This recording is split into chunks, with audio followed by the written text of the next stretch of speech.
it's one step forward for Massillon, but it's not a savior. Because the way the law reads as it's proposed, where's Massillon going to get a mascot from? If no one is allowed to breed and no one is allowed to sell in the state of Ohio, and they're not allowed to come into the state of Ohio the way it reads, you can exempt them all you want, but if you can't get the animal, it doesn't do you any good. That's because as a mascot, Obie is 1 year, 2 year, just safety for safety reasons, yes. Obie is used 1 or 2 years, and I say used not because it's used. It is coveted in the city of Massillon. It's a teaching tool for everyone in the city of Massillon. The booster clubs take it to schools, daycares, preschools.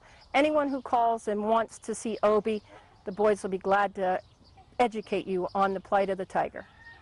Now, this whole thing affects you even bigger than Obie because...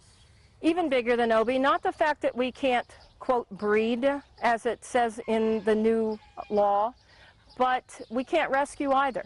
If I can't bring an animal into the state of Ohio, I can't rescue.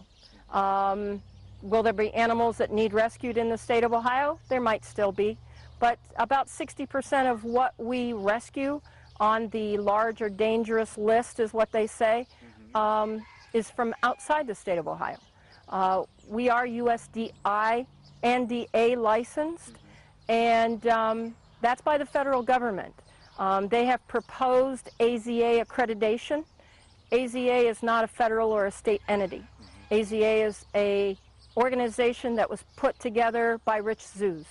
It accreditates rich zoos, but they have to be USDA or DI licensed in order to be a member. The other thing I was talking about is you have the Division of Wildlife bring you animals. Division of Wildlife brings us animals, either to house for them temporarily. We've gotten animals from local government entities. Animal control from all over the state brings us animals. We've gotten animals from Xenia. We've gotten animals from the state of Iowa. We get animals from all over. Not just animals that have been abused or mistreated, but AZA accredited zoos do go out of business. The ticket gate count doesn't meet the expectations to keep them in business, so they go out of business. Where do the animals go? They go to facilities like ours. If the other accredited zoos can't handle them, they go to facilities like ours. They get euthanized. And why do we want to euthanize them? There's no need to euthanize an animal, especially an endangered animal. And you were also saying there's a trickle down as far as the economy because of the amount of money you guys spend to care for and treat these. Sure. You know, I'm not the only facility in the state of Ohio. We have Rolling Ridge Ranch in Holmes County. We have African Safari in Sandusky. We have different USDA licensed facilities in the state of Ohio, over 300 of them in the state of Ohio alone. My feed bill's between $60,000 and $80,000 a year. Rolling Ridge Ranch, at a guess, is $200,000.